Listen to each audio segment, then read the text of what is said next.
Bienvenue dans ce live with Ralia, dédié au mode passionnant du retail. Aujourd'hui, nous allons explorer un aspect essentiel du succès dans ce domaine, qui est l'importance de l'expérience client et de la création d'expériences retail mémorables. En fait, le retail a connu une évolution significative au fil des dernières années. Avec l'avènement du commerce en ligne, les consommateurs disposent désormais d'un large éventail d'options pour effectuer leurs achats. Alors, comment les détaillants peuvent-ils se démarquer dans ce paysage hautement concurrentiel? C'est là que l'expérience client entre en jeu. Les consommateurs ne cherchent plus seulement à acheter des produits, mais ils veulent vivre une expérience complète, inédite, différente. Ils veulent être immergés dans un environnement qui éveille leur sens, qui les inspire, qui répond à leurs besoins émotionnels. Et c'est précisément ce que les détaillants doivent créer pour susciter l'engagement et la fidélité de leurs clients. Alors aujourd'hui, Maxime est avec moi pour échanger un peu plus sur l'expérience client et l'importance de ce terme-là dans le monde du retail d'aujourd'hui. Et donc, Maxime, bonjour, je suis très ravie de t'accueillir et entendre tout ce que tu as à nous raconter sur l'expérience client. Avec plaisir. Bonjour Khalia, merci de m'avoir fait venir sur ton émission. Et donc, Maxime, est-ce que tu peux déjà nous parler un tout petit peu de ton parcours et pourquoi tu t'es intéressé à ce sujet-là? Alors nous on fait du retail et beaucoup de retail, éphémère et en fait on s'est intéressé à ce sujet, c'était il y a une dizaine d'années environ. On travaillait avec, les centres commerciaux pour faire de remise en forme un peu de tous les espaces, tous les espaces liés aux expériences clients, mais pour les centres. Donc des espaces de lecture, de repos, de service, et cetera, même des espaces enfants. On a fait des très, très beaux espaces enfants dans des centres co, notamment chez Unibail à l'époque. Et de là, on commence à avoir, nous, des annonceurs qu'on accompagnait sur du stand d'exposition, donc qui était très événementiel.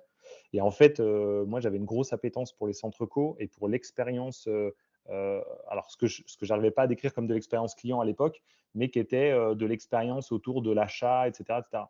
Et donc, ça s'est fait de manière complètement autodidacte. On s'est passionné à l'agence. Je dirigeais déjà une agence à l'époque. On s'est passionné pour la partie retail. Et on a commencé comme ça, sous l'impulsion de Centreco qui nous donnait des contacts de clients, de faire des kiosques, de faire des activations. Et en fait, on a transformé un peu notre métier comme ça. Et après, on s'est passionné pour ça et on a accéléré sur la partie retail de manière globale aujourd'hui, mais avec une grosse partie encore d'activation éphémère pour les marques.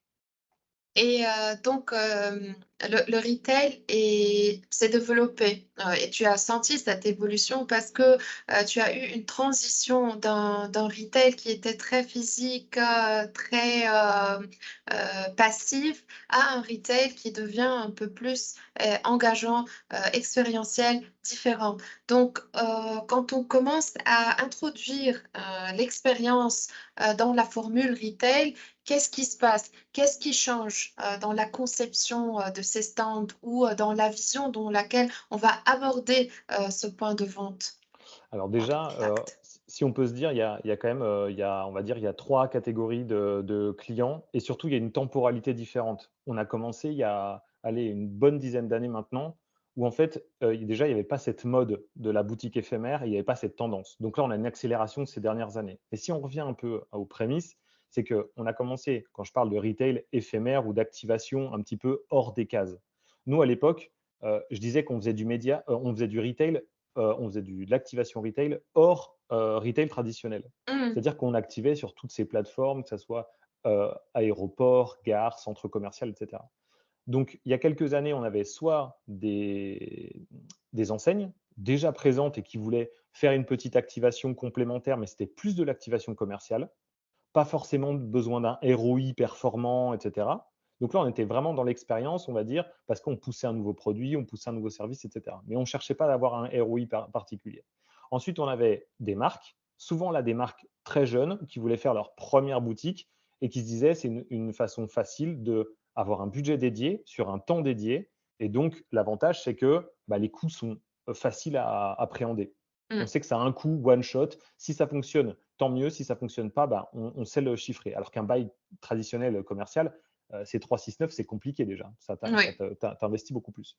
Donc, on avait cette catégorie de clients-là. Et puis, la dernière, c'est arrivé ces dernières années, c'est toutes ces marques du digital qui ont compris que le coût d'acquisition étant de plus en plus élevé, en fait, un retour au retail physique et donc de créer une expérience et donc une connexion particulière avec ses clients faisait sens avec leur développement. Donc là, c'est la troisième catégorie de clients, c'est ces marques du digital qui, elles, ont besoin d'une présence. Et là-dessus, on va y revenir, mais il y a des choses à faire et des choses à pas faire.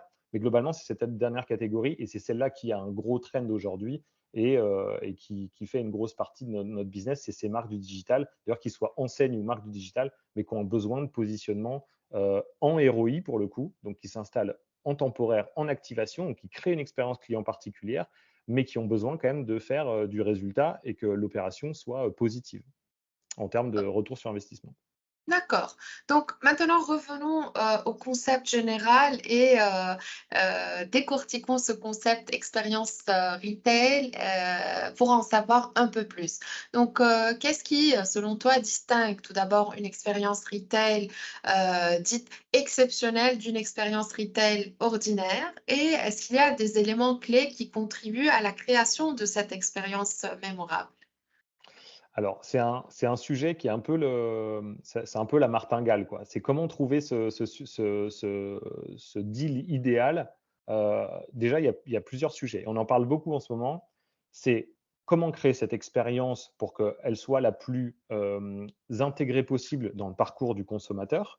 Donc, on va se rendre compte qu'on a quand même différents consommateurs à activer. Ceux qui sont déjà des clients ou potentiels clients qui connaissent la marque, donc qui ont déjà une connaissance du visuel de la marque, etc. Si je parle d'une marque du digital, par exemple, j'exclus évidemment toutes les marques du luxe qui font un happening comme Vuitton, Gucci ou Oui. voilà, où c'est différent parce que le marché les connaît parfaitement. Mais si je prends une marque qui est moins connue, une marque du digital par exemple, et ça pourrait intéresser évidemment ceux qui vont regarder le podcast parce que je vais parler plutôt de choses que je connais ou de clients qu'on a accompagnés. Aujourd'hui, on a fait un peu plus de 3000 pop-up stores au complet sur des grosses tournées, des choses comme ça. Donc, on a quand même pas mal de feedback. Et on se rend compte que globalement, l'activation pure, soit c'est un client, soit c'est un prospect. Si c'est un prospect qui ne connaît pas encore la marque, il faut arriver à lui créer cet instant où on va le capter et on va transformer ce prospect en suspect et du coup potentiellement en client. Et c'est là où, sur des kiosques ou des activations éphémères, on est sur plusieurs dizaines de mètres carrés, mais ça dépasse jamais une cinquantaine de mètres carrés. Donc, il faut arriver de manière assez concise. Et donc là, c'est un peu pragmatique parce qu'on parle de mètres carrés, etc. Mais on doit créer une expérience, une émotion particulière. Et c'est là où on va rentrer soit par le jeu. Donc, on le voit régulièrement, mais il peut y avoir du gaming ou de la gamification pour attirer justement un client, pour commencer à lui parler, pour lui faire gagner quelque chose, pour lui faire comprendre un message ou récupérer de la data. Il y a aussi souvent ça, mais on a quand même besoin aussi de collecter ou de créer un parcours un peu intégré. Et donc de connecter et toute l'activation digitale de la marque et son activation physique. Donc au-delà de l'ambiance et de l'environnement, on va hiérarchiser les messages sur l'opération pour les inviter à découvrir, pour présenter un nouveau produit, pour créer un effet de nouveauté, pour essayer de visuellement aussi attirer le regard. On est dans des zones où il y a beaucoup de flux et on ne nous attend pas. Donc, c'est un avantage, on profite du flux, mais un inconvénient, c'est qu'on ne nous attend pas ici. Donc, il faut arriver Mmh. à transformer ça. Et donc, avant l'expérience, j'ai envie de dire, cette première étape, c'est d'arriver à capter l'attention. Et c'est là où le premier travail de l'agence est là, c'est comment on va créer cet élément qui va capter l'attention, qui va retenir un peu le flux. Donc, avant l'expérience, c'est presque capter l'attention, qui est un des premiers sujets.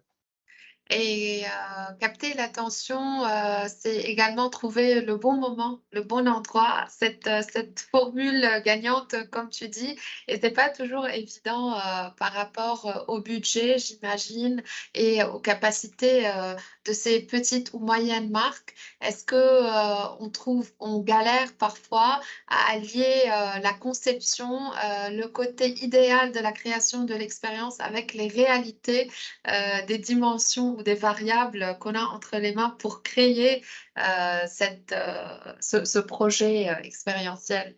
Alors, de toute façon, c'est forcément un sujet. Nous, on prend le parti de le traiter et de le mettre dans le cahier des charges dès le départ de la conception. Mmh.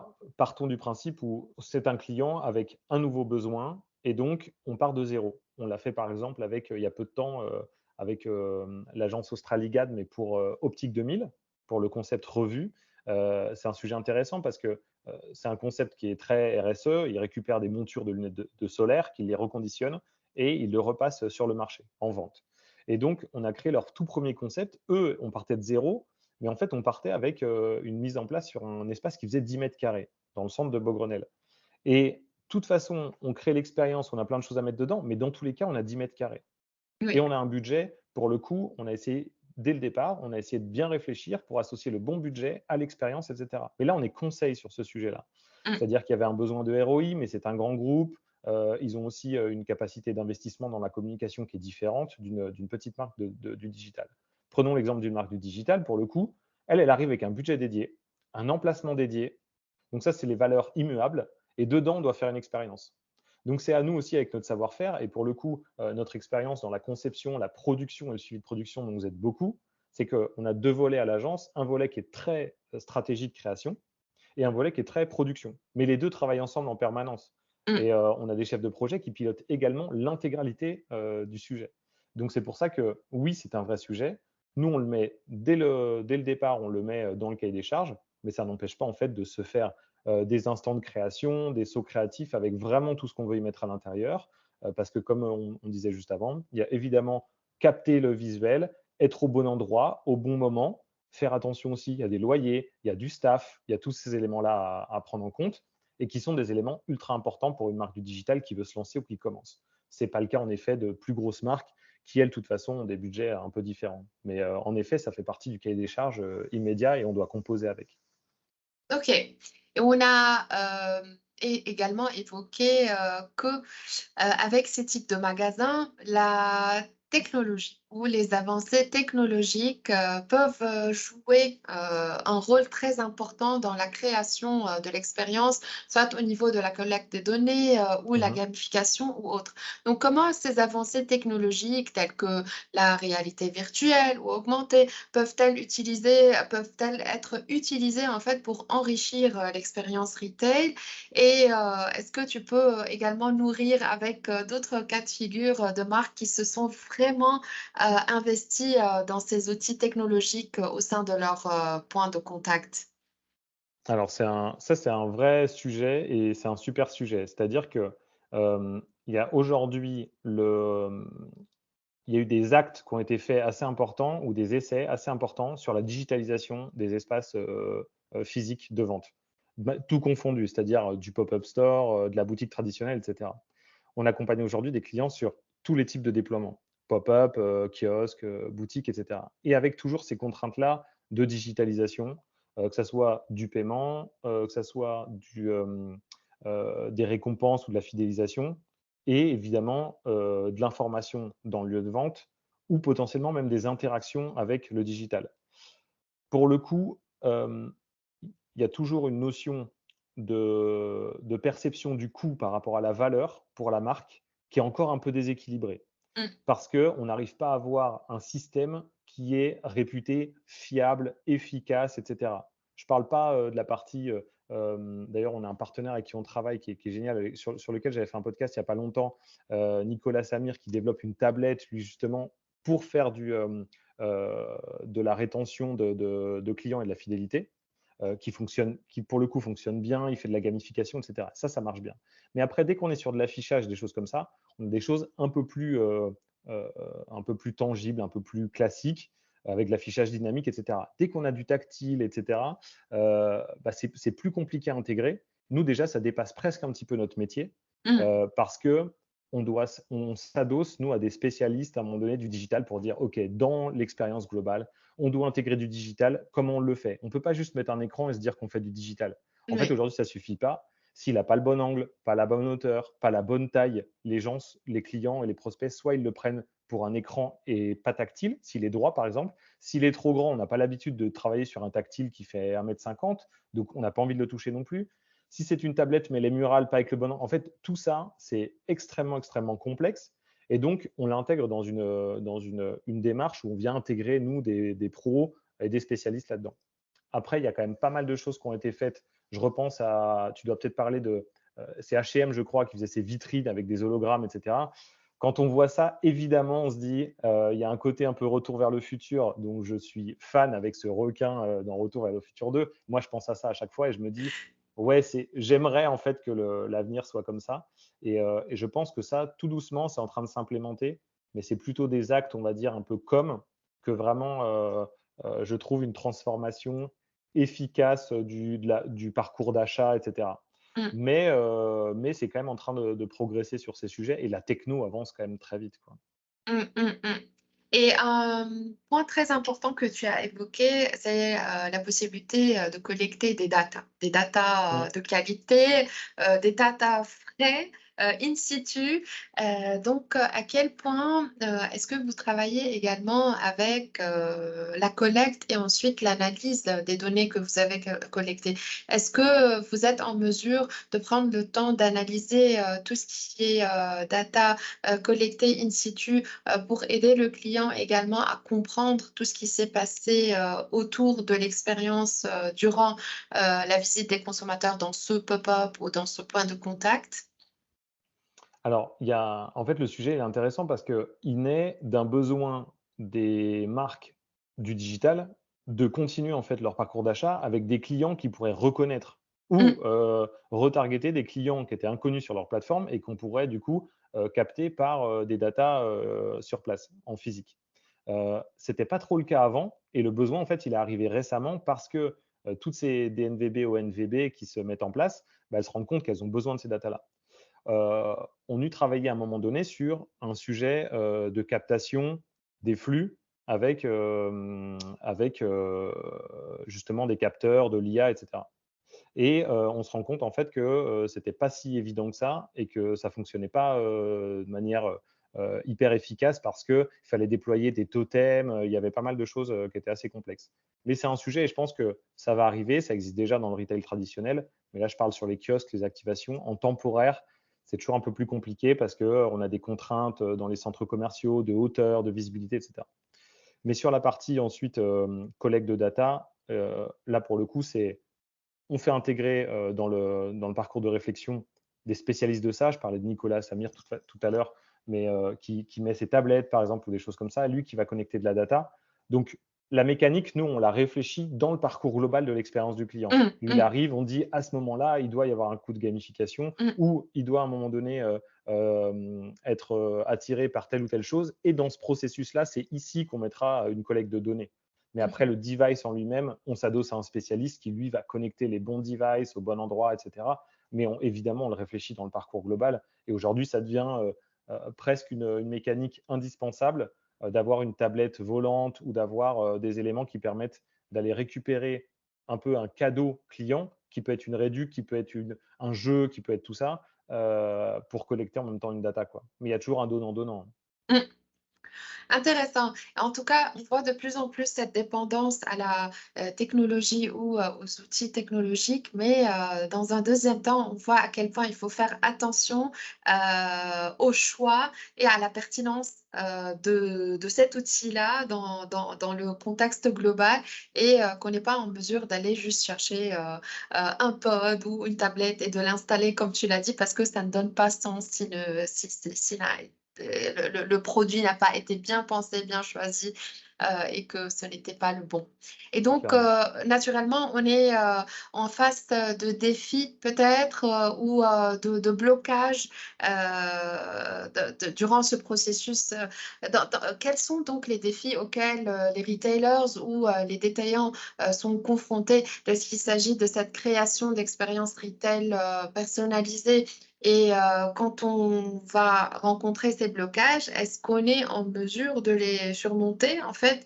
Est-ce qu'on pense à des stratégies ou à d'autres outils spécifiques qui pourraient être utilisés pour mieux comprendre, mieux répondre, les besoins et ensuite les mettre en place, dans le projet ou son implémentation? Oui, en fait, ce qu'il y a, c'est qu'on on se rend compte aujourd'hui qu'il y a une partie de l'acte d'achat pour les retailers déjà en place qui veulent s'implanter en kiosque ou créer une expérience différenciante, ou même des marques qui sont implantées depuis très longtemps. Là, on a un client qu'on est en train de développer. Je ne peux pas encore citer, mais ça arrivera dans quelques mois. C'est un client, ils sont 4000 collaborateurs, c'est une très, très grosse boîte. Et pour le coup, ils ont déjà un ADN, ils ont un truc fort, etc. Mmh. Mais on se rend compte que l'acte d'achat, il est fait un peu avant finalement de visiter l'expérience. Parce qu'on achète aujourd'hui, parce qu'on a vu une célébrité porter ou utiliser un service, parce qu'on a un effet de communauté, parce qu'on a un micro-influenceur, parce que, etc., etc. Ou parce qu'on a été retargeté, parce qu'on est dans la cible, etc. Donc presque l'achat, il est déjà motivé avant d'arriver sur place. Ce qui est un peu différent avec le retail d'autrefois, où finalement on allait en magasin et là on crée les opportunités d'achat. C'est encore le cas, mais sur des opérations un peu happening comme ça, un peu expérience client, expérience de vente, on a ce phénomène où finalement on vient se conforter dans l'idée que la marque, elle nous plaît, que la marque, elle est en accord avec nos valeurs, que ce soit d'ailleurs un revendeur, un détaillant multimarque ou une marque. Mais toute cette expérience-là, elle vient en fait nous conforter qu'on fait l'achat au bon endroit, au bon moment. Mmh. Euh, et donc, finalement, on a des marques qui sont déjà qui sont aguerries, qui ont des connaissances du marché, mais on est obligé de les repositionner. Pour répondre à ta question maintenant, on est obligé de les aider à repositionner, à faire une élévation de la stratégie en se disant attention, on ne va pas répondre de manière aussi pragmatique à de la vente ou à de la proposition de produits sur cet espace. On doit un peu repositionner quel est l'ADN réel de la marque et de ses ambitions. Quand je parle d'ADN en termes de vente, on ne refait pas de stratégie globale de la marque, Bien sûr. mais on comprend quand même son opération, son envie de marketing, son besoin d'implémentation en physique. Et là, on essaie de refaire un discours pour dire la marque, elle arrive sur place, on recrée une expérience, oui, issue d'éléments que vous avez déjà, oui, issue de choses que vous avez déjà fait en GMS, en physique, etc. Mais pas que, parce qu'on doit un peu remonter tout ça et avoir un discours un peu plus global. Mmh. Et donc ça, oui, ça fait partie clairement de la mission et même des marques déjà bien installées, on les retravaille, on repart un peu de zéro et on essaie de recréer un peu cet ADN, ce jus à partir des éléments qu'on va décider. Ouais.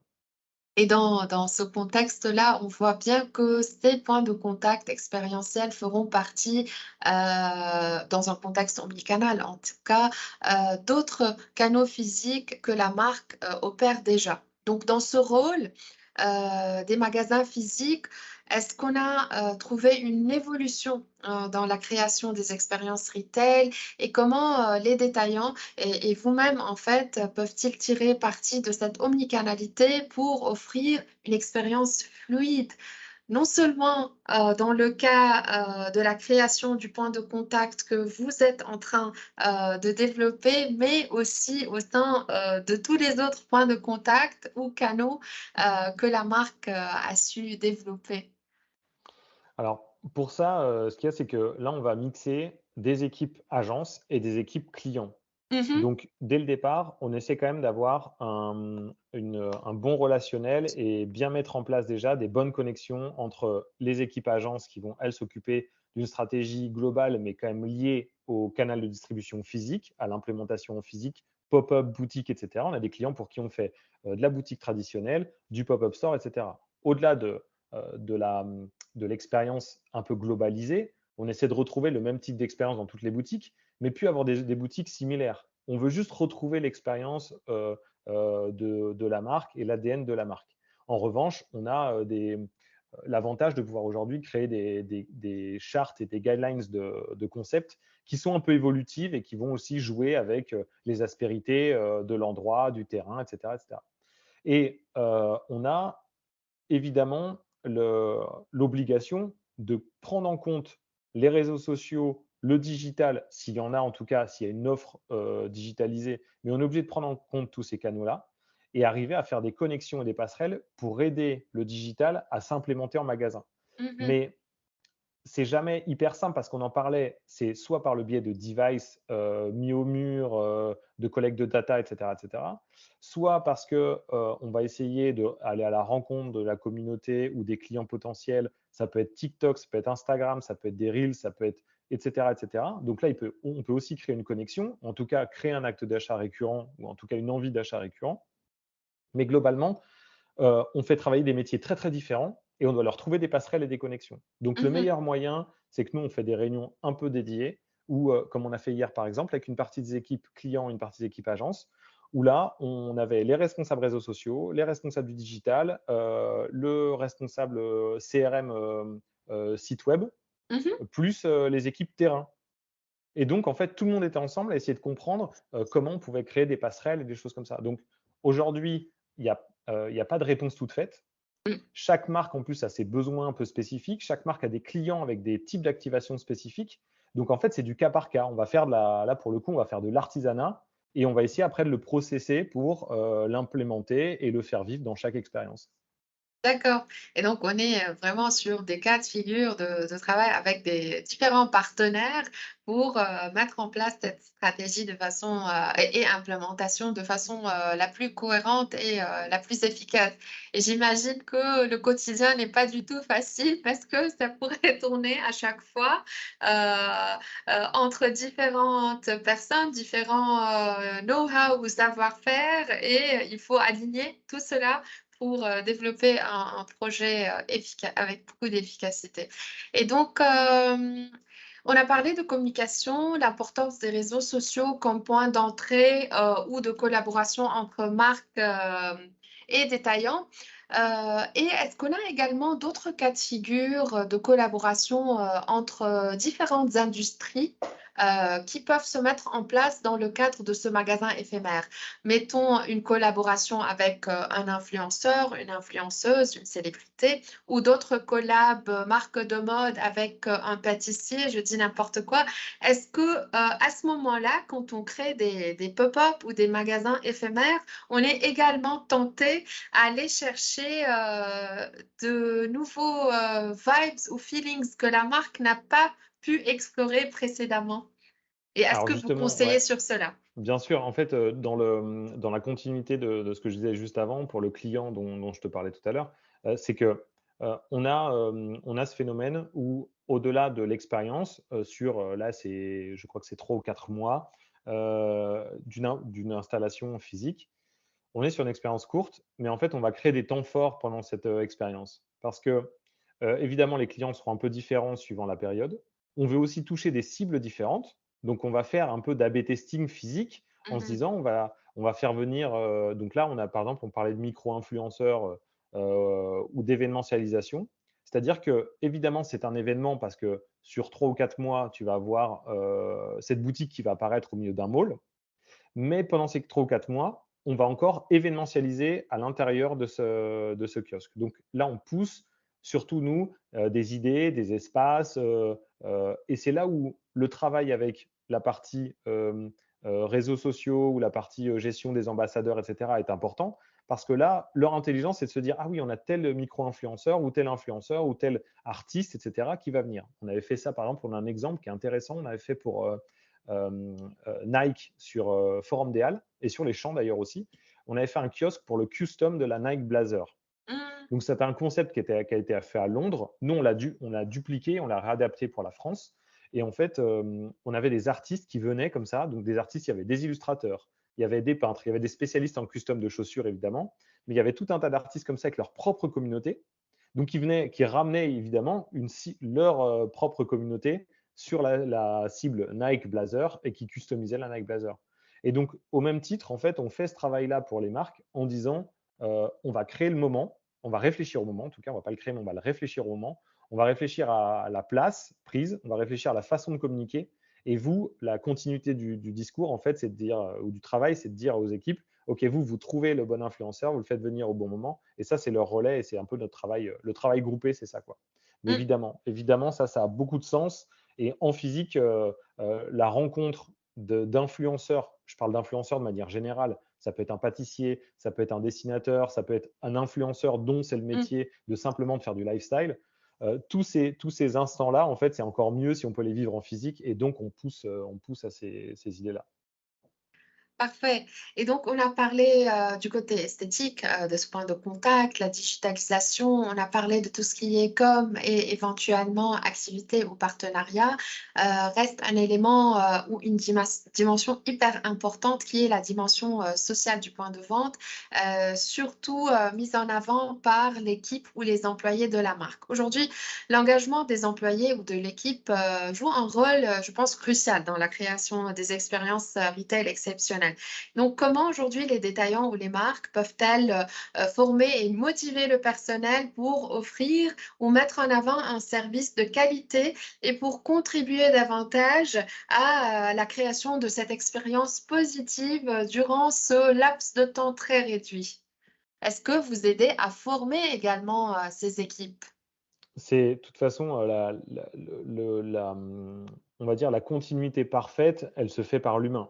Mm, Heu, un dispositif, aussi joli soit-il, il peut faire beaucoup de choses, mais il transformer tout en automatique, c'est assez compliqué. Quoi, c'est en tout cas, c'est un vrai challenge et donc évidemment, l'humain, il a une fonction déjà parce que, il doit animer le point de vente, il doit avoir, cette présence, il doit rassurer, les consos et en plus, il doit finaliser les ventes. Donc le sujet, c'est qu'on ça vient souvent à la fin dans la réflexion. Alors on se dit dès le départ: «OK, combien il faudra?» On staff et cetera et cetera. Mais c'est pas une donnée ou un élément qui est constant. mm, Parce qu'il faut bien les recruter, il faut les former.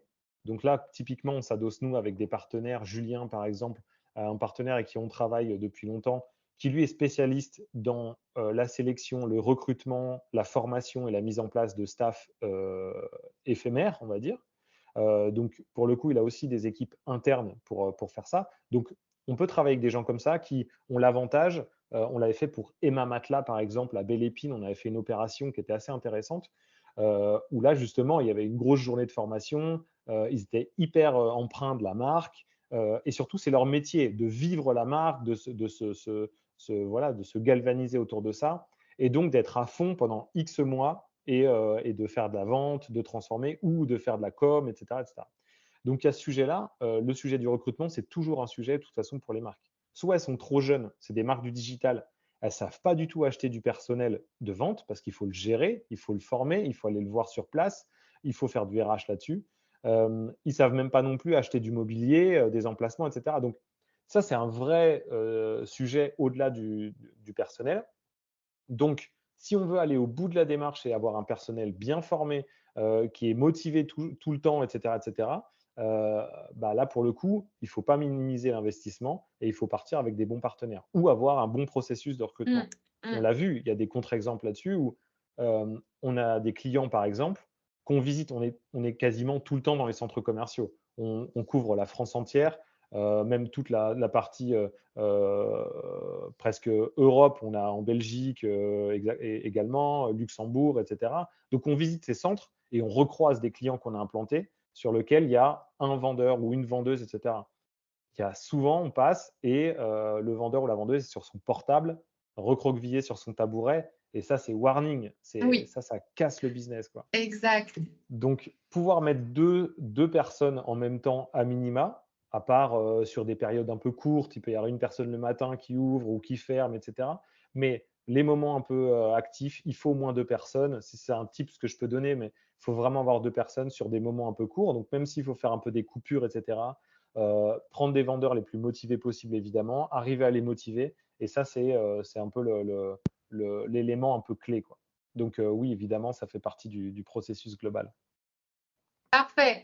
Et donc, là qu'on a contourné, le processus, et tous les éléments, qu'on met en place pour développer ce type d'expérience, la dernière question que moi je pourrais te poser, quelles sont les tendances émergentes dans ce domaine de création d'expériences retail?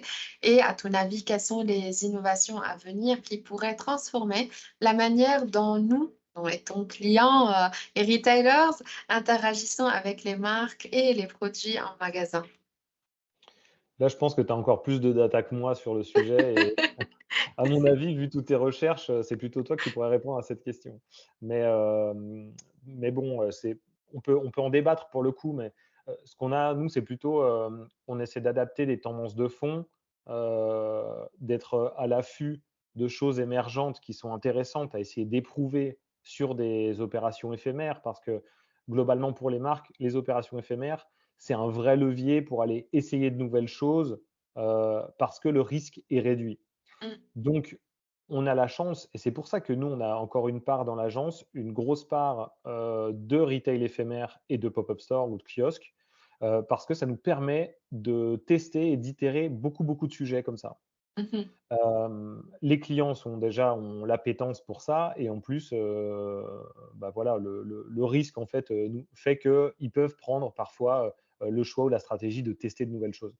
Donc c'est pour ça que nous, on reste vraiment connectés là-dessus, même si on a une grosse part de notre business qui est fait pour accompagner, des retailers, sur du repositionnement, sur, la recréation de justement d'expériences, de parcours de visite ou d'expériences de visite.